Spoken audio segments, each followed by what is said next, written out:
Warning: educational documentary warning. This video discusses real criminal cases involving young people and violent acts from publicly available court records. No graphic detail is shown. Content focuses on online predator grooming dangers and mental health awareness. Viewer discretion advised. Ages 16 plus recommended. Case 1, Jaime Silvanic, 2015. A young person's phone is a private universe, secret chats, inside jokes, coded conversations. But what happens when that world turns deadly? What if, between emojis and selfies, a young person is alleged to have helped plan the murder of her own mother with a soldier she met online, leaving behind a digital blueprint of the crime, one message at a time? Warning: educational context. This case demonstrates how online relationships can escalate into real-world harm, and how digital communications become evidence in criminal investigations. In 2015, Jaime Silvanic was a freshman at a Catholic high school in Allentown, Pennsylvania. To neighbors and classmates, she appeared like a typical suburban teenager living with her 54-year-old mother, Cheryl Silvanic. Privately, through social media and messaging apps, Jaime was living a double life. She developed an intense online relationship with 20-year-old Caleb Barnes, an active-duty U.S. Army soldier stationed at Fort Meade, Maryland. Their connection unfolded through frequent digital communication, a secret world that eventually collided with reality. Key safety point: when Cheryl discovered the relationship, she expressed concern about the age gap and potential illegal activity. She forbade Jaime from seeing Barnes and threatened to contact law enforcement. According to prosecutors, this made her mother appear as an obstacle to Jaime. In the language of their exchanges, prosecutors argued that obstacle was discussed as something needing to be removed. The digital trail became central evidence in the criminal investigation.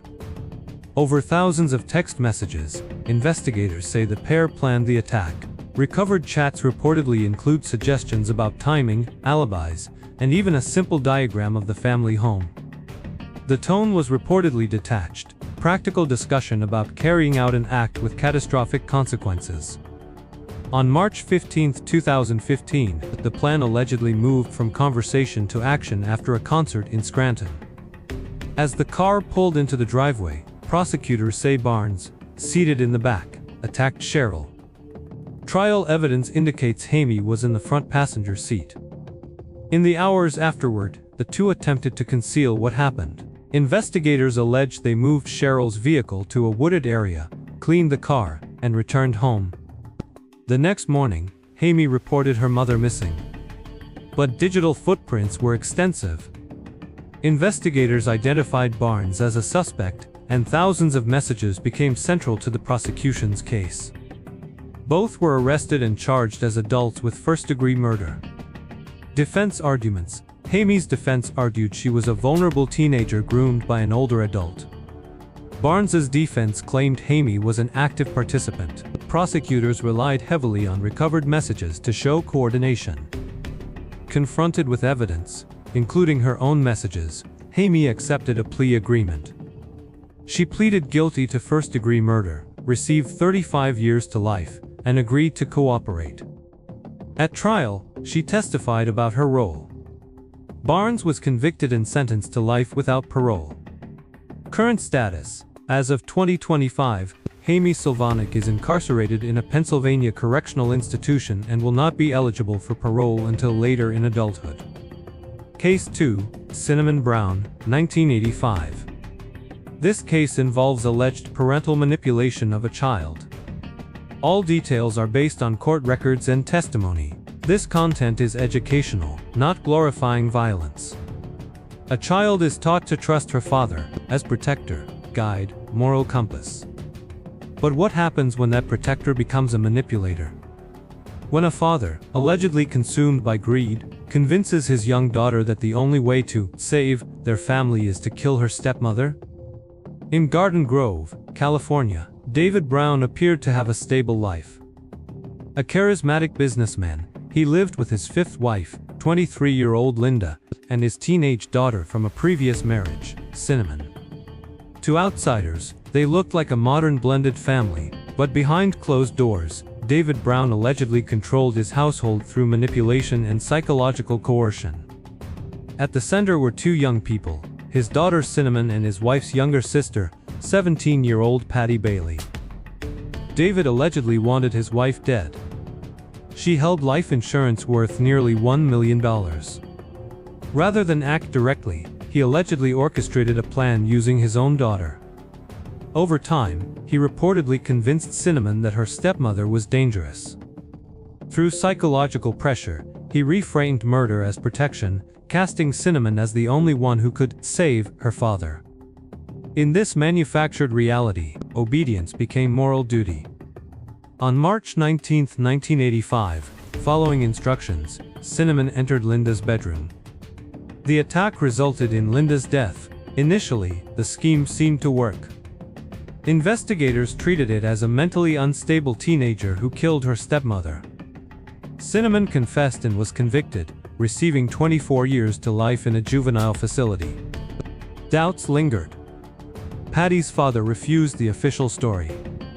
Cinnamon began revealing inconsistencies in custody, confiding in a probation officer. Authorities arranged recorded conversations where the alleged manipulation surfaced. The case reopened. In 1988, David Brown and Patty Bailey were arrested. At trial, Cinnamon became the key witness, testifying about coercion. In 1990, David Brown was convicted of first-degree murder, sentenced to life without parole. Patty Bailey was also convicted. Cinnamon Brown was released after several years, rebuilt her life under a new identity, married, and had children. David Brown died in prison in 2014, one of the most chilling examples of alleged parental manipulation in American criminal history. Case 3, Isabella Guzman. This case involves serious mental health crisis. Content emphasizes importance of mental health support, not stigmatizing psychosis. A young person in an orange jumpsuit stands before a judge, smiling, making strange gestures. The footage spread online, remixed as memes. To many viewers, it became stylized, defiant evil. But what if that smile wasn't defiance? What if it was a mind overwhelmed by psychosis?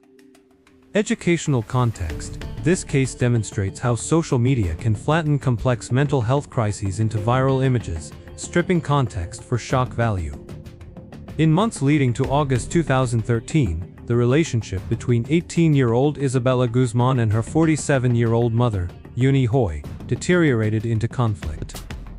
Living in Aurora, Colorado, their home became the center of escalating arguments, fueled by Isabella's decision to leave the Jehovah's Witness faith.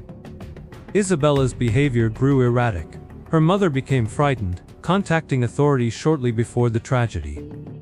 What appeared as rebellion was later interpreted as something more severe, onset of a serious psychotic disorder. According to psychiatric evaluations, Isabella was experiencing paranoid schizophrenia with hallucinations and delusions distorting her perception. In her altered state, she reportedly believed her mother was an imposter she called Cecilia. Within that delusion, she believed she was carrying out a justified act. On August 28, 2013, Isabella waited until her mother went upstairs to shower. Her stepfather heard a disturbance, then his wife calling for help from the bathroom. He rushed upstairs to find the door locked. Moments later, sound stopped. When the door opened, Isabella allegedly stepped out holding a knife and left without speaking. Inside, her mother had been fatally stabbed. Isabella fled, arrested without resistance.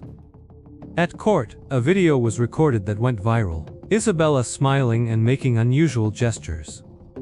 Online audiences interpreted this as mocking, while mental health professionals pointed to active psychosis. She was evaluated at a state psychiatric facility. Multiple experts concluded she suffered from paranoid schizophrenia. She was found not guilty by reason of insanity and committed to long-term psychiatric care. Years later, she reportedly stated she was stable, but her request for increased freedom was denied. Her case became a widely discussed example of how social media can strip context from mental health crises. This documentary examines these cases for educational purposes only, emphasizing The dangers of online predator grooming. The importance of mental health support. How digital communications become lasting evidence. Why context matters when viewing viral content. All information is based on publicly available court records. These cases are presented to educate viewers about safety, not to glorify violence. Is this in line with YouTube policy?